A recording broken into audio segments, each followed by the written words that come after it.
अर्ज कीता है कि वारस शाह पीर पंजाबियां दा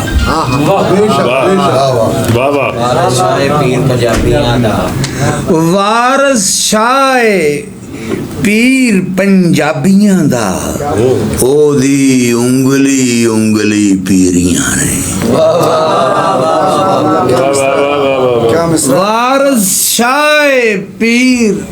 पंजाबियां दा ओदी उंगली उंगली पीरियां ने वारस शाह फकीर ने दसिया है ओ बहुत औखियां है फकीरियां वारस शाह फकीर ने दसिया है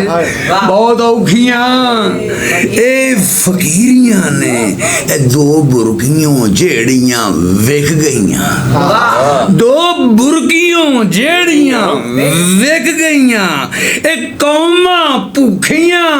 शोदियां कीरियां ने ओदा कुल कलाम जे पढ़ लईए ते पहुंच जांदियां वीर पंबीरियां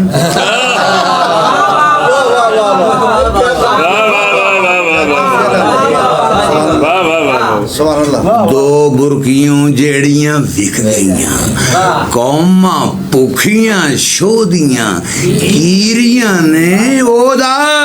कुल कलाम जे पढ़ लईए ते पहुंच जांदियां वीर पंबीरियां ने ते कदे कच्चियां नू राह लभ्या नहीं कदे कच्चियां नू राह लभ्या नहीं मंजिल उन्हां दी जिन्हां नू पक होवे मंजिल उन्हां दी जिन्हां नू पक होवे ओ बूए इश्क दरबार दे सदा खुले आओ वेख लो जिन्हां नू शक होवे बूए इश्क दरबार दे सदा खुले आओ वेख लो आओ वेख लो जिन्हां नू शक होवे उथों तीक ते पीड़ा नू जर लईए वस वैरियां दा जिथों तक होवे ते वारस शाह दी शायरी आशकां लई दो तरवाना जो नानकी छक होवे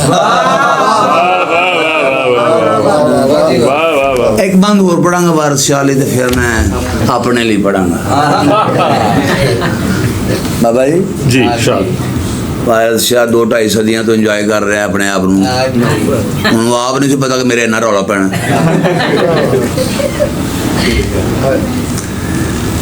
सच्चे इश्क दा पा के तेल ओने दीवा प्यार प्रेम दा बाले आए दीवा प्यार प्रेम दा बाले आए रुख अदब दा इलम दी छां वंडे लहू जिगर दा दे के पाले आए लहू जिगर दा दे के पाले आए हर्फ हर्फ सोना सतर सतर चांदी कारण फन दे जीवना गालिया है और सुख मिले जे लोकां विचारियां नू दुख बड़ा फकीर ने जालिया। क्या बात है, क्या बात है।